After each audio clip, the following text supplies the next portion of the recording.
Top quality और consistent performance के लिए सिर्फ सिल्वर पंप नाम याद रखना। તો અમદાવાદમાં રીલના ચક્કરમાં 3 સગીરના ડૂબવાનો જે આખો મામલો છે, ફતેવાડી કેનાલમાં ફાયર વિભાગની ટીમે 12 કલાકથી શોધખોળ હાથ ધરી છે। વિશાલ મેટ્રો યાર્ડ નજીક 2 સગીરોની લાશ પણ મળી આવી છે। અગાઉ એક માહિતી હતી કે એક સગીરની લાશ છે અને ત્યારબાદ હવે બીજા સગીરની પણ મૃતદેહ મળ્યો હોય તે સમાચાર સામે આવ્યા છે। મૃતક યક્ષ ભંકોડિયા અને યશ સોલંકીનો મૃતદેહ મળ્યો છે। ક્રિશ દવેની હજુ પણ ભાળ નથી મળી। સ્કોર્પિયો કાર સાથે રીલ બનાવવા પહોંચ્યા હતા સગીરો। યુ ટર્ન લેતી વખતે કાર કેનાલમાં ખાબકી હતી અને દુર્ઘટના સર્જાઈ હતી।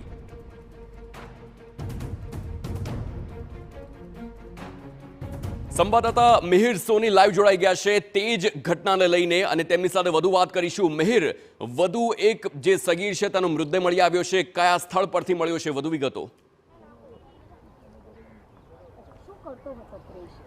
હાર્દિક, જે રીલના ચક્કરમાં આ ત્રણેય યુવકો જે સ્કોર્પિયો ગાડીથી જે ખાબક્યા હતા અને કેનાલમાં ડૂબ્યાના 12 કલાક છતાં પણ ફાયર વિભાગનું હજી રેસ્ક્યુ છે તે શરૂ છે। એક વખત દ્રશ્યો છે કે જે હું બતાવીશ કે જે આ ફતેવાડી કેનાલ છે કે જ્યાં લગભગ 8 કિલોમીટર અંતર સુધી પણ જે ફાયર વિભાગે સર્ચ છે તે કર્યું, જેમાં વધુ એક આ સગીર યશ સોલંકીની મૃતદેહ છે તે મળ્યો છે, પરંતુ હજી ક્રિશ દવે નામનો જે 19 વર્ષનો યુવક છે તેનો હજી ભાર છે તે નથી મળી। ત્યારે વાસણાના કાઉન્સિલર છે તેમની સાથે વાત કરશું મેહુલભાઈ જાતે। શું કહેશો, કઈ રીતનો આખો આ બનાવ અને સતત આપ પણ બનાવથી અહીં હતા, તમામ લોકોને સાંત્વના આપી છે? મને જ્યારે 6:30 ખબર પડી, આપણા અમારા ધારાસભ્ય શ્રી અમિતભાઈ શાહને પણ ખબર પડી એટલે તરત મને ફોન કર્યો। હું પણ ત્યાં હાજર હતો, સાહેબે પણ ફોલોઅપ લેતા હતા અને ફાયર બ્રિગેડના પણ ધ્યાન દોરી દીધું। અહીંના પટેલ સાહેબ છે પીઆઈ, એ પણ આવી ગયા અને જે બેરેજના દરવાજા બંધ કેનાલના અમે તાત્કાલિક અધિકારીશ્રીને ફોન કર્યો, અમિતભાઈ પણ ફોન કર્યો, બંધ કરાવી દીધા હતા અને પ્રવાહ ઓછો થયો। કારણ કે જે સ્કોર્પિયો ગાડી અંદર પડી હતી રીલ ઉતારવામાં, તો એ જે ગાડીનો સીસીટીવી કેમેરામાં આગળ 2 દિવસ પહેલાં પટેલ સાહેબે નખાયા હતા, એના આધારે આપણે ખબર પડી કે ગાડી આ રીતે અંદર ઉતરી ગઈ। જ્યારે અહીંના સ્થાનિક 4-5 છોકરાઓ હતા એ પણ અંદર પડ્યા બચાવવા માટે, પણ ત્યારે અંદર પડ્યા ત્યારે કોઈ હતું જ નહીં ને તરત ફાયર બ્રિગેડની ગાડીવાળા આવી ગયા ને એ લોકોને છોકરાઓને પ્રવાહમાં કાઢવા માટે પણ આપણે દોરડા કરીને બહાર નહીં કાઢ્યા। એના પોલીસ પણ એક મનોજભાઈ કરીને છે એ પણ અંદર પડ્યા દોરડું બાંધીને, એમને પણ પ્રયત્ન કર્યો હતો। પછી રાત્રે અમે લગભગ 2:30 થી 2:45 વાગ્યા સુધી બધી કેનાલમાં અંધારું હોવા છતાં ફતેવાડીની અંદર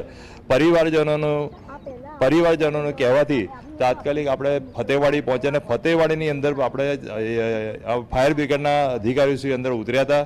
એમને બી સખત જહેમત કરી હતી, પણ રાત્રે સફળતા નથી મળી ને લગભગ 2:45 પછી અમે બધા છૂટા પડ્યા ને તરત સવારે 6:30 વાગે બીજી ટીમ ફાયરની આવી ગઈ। એમને જહેમત ઉતારી અને મેટ્રોનું લાસ્ટ સ્ટેશનમાં એક દીકરો મળ્યો, બીજો કેનાલ પહેલાં મળી ગયો, એટલે બંને દીકરાની લાશ મળી। અત્યારે ક્રિશ દવેની લાશ આપણે પ્રયત્ન શોધવાનો કરી રહ્યા છે। એટલે આ બધા જે અધિકારીઓનો સખત પ્રયત્ન હોવાથી આપણે 2 દીકરાઓની અત્યારે બોડી મળી રહી છે। શું કેવું, આવા રીલના ચક્કરમાં આ તમામ 3 જે સગીર હતા, યુવક હતા, તે રીલ બનાવવાના ચક્કરમાં આ રીતના અંદર ડૂબ્યા અને તમામ 3 એકના એક છોકરાઓ છે અને પરિવારમાં એક આનંદ જોવા મળ્યો। અત્યારે બધા દીકરાઓના માતા પિતાએ હવે આ જોવા પછી તરત જ દીકરાઓને સચેત કરી દેવો પડે કે આ રીલના ચક્કરમાં પડવું નહીં, કારણ કે આ રીલ માતા પિતાઓ પણ પોતાના દીકરાનું ધ્યાન રાખવું પડે એવું અત્યારે સબક શીખવા મળ્યો છે। એટલે બધા દીકરાઓ સમજી જવું જોઈએ અને આ અત્યારે બધાને આખો એક યુગ ચાલી રહ્યો છે કે આ રીલ બનાવવાનો, તે આપણે ના કરવું જોઈએ, માતા પિતાનું વાત માનીને દીકરાઓ બધું સમજવું જોઈએ। ક્રિશ દવેના કાકા છે હિતેશભાઈ, તેની સાથે વાત કરશું। હિતેશભાઈ, ખૂબ જ દુઃખદ ઘટના છે, પરંતુ આ રીલના ચક્કરમાં આજે જીવ ગુમાવ્યો અને આ માતા પિતા હજી પણ તેના બાળક જીવતો બહાર નીકળે તેની રાહ જોઈ રહ્યા છે। હું 2 હાથ જોડીને દરેક યુવા છોકરાઓ છોકરીઓને વિનંતી કરું છું કે મહેરબાની કરીને એવા કોઈ ના કામ કરો જેના કારણે તમારા મા બાપ, તમારા પરિવારના ભાઈ બહેનને તકલીફ આવી થાય। અમારા 3 પરિવારના દીકરાઓ અમે આજે ગુમાવ્યા છે। 2 હાથ જોડીને વિનંતી કરું બધાને। શું કહેશું, આ રીતનું હજી પણ શોધખોળ છે તે કરી રહ્યા છે ફાયર વિભાગ તરફથી પણ, અને કઈ રીતના આખો આ બનાવ બન્યો આપને ખાસ જાણથી? ગઈકાલે સાંજના અમને લોકોને જાણ થઈ ત્યારથી વાસણાના કોર્પોરેટર શ્રી મેહુલભાઈ શાહ, ધારાસભ્ય શ્રી અમિતભાઈ શાહ, દરેક જણા અમારી સાથે હતા। અમિતભાઈ ફોનથી ફોલોઅપ લઈ અને દરેક કામગીરીની માહિતી લેતા હતા। મેહુલભાઈ શાહ અમારા કાઉન્સિલરે લગભગ 6:30 પોણા 7થી અમારી સાથે હતા રાત્રે 3-4 વાગ્યા સુધી. ફાયર બ્રિગેડની કામગીરી ખૂબ જ પ્રશંસનીય હતી. પોલીસના જવાનોની બી કામગીરી બહુ સરસ હતી અને એ લોકોએ રાત્રે 3-4 વાગ્યા સુધી અમે જ્યાં જ્યાં અમને ડાઉટ હતો ત્યાં ત્યાં અમે લોકોએ એમને કીધું તો કાઉન્સિલર સાહેબ અમારા મેહુલભાઈ અને ફાયર બ્રિગેડના બધા જ જવાનો સાથે રહી અને જ્યાં ડાઉટ હતો ત્યાં બધે અમને તપાસ કરીને અમને થોડીક સાંત્વના આપી હતી કે ભાઈ અમે લોકો મહેનત કરીએ છીએ તમારી સાથે. ક્રિશ દવે શું કરી રહ્યા છે અને મિત્રો સાથે ક્યારે નીકળ્યા કે એવું કંઈ ઘરે જાણ કરી હતી ખરી? એ લગભગ ગઈકાલે એકચ્યુઅલમાં એને કંપનીમાં ઇન્ટરવ્યૂ હતો. ઇન્ટરવ્યૂ આપ્યા બાદ ઘરે હતો અને ત્યારબાદ એમના મિત્રોનો ફોન આવ્યો હતો એટલે એ ઘરેથી બહાર નીકળ્યો હતો. ક્યાં જાય છે એવું આપણને નહોતું કીધેલું પણ મિત્રો સાથે બહાર જાય છે એવું કીધેલું હતું. હાલ ક્રિશ દવેના કાકા હતા કે તેમણે પણ તમામ લોકોને એક જ અપીલ કરી છે કે આ રીલના ચક્કરમાં યુવાનો છે કે જે પોતાને જીવ ગુમાવી દેતા હોય છે.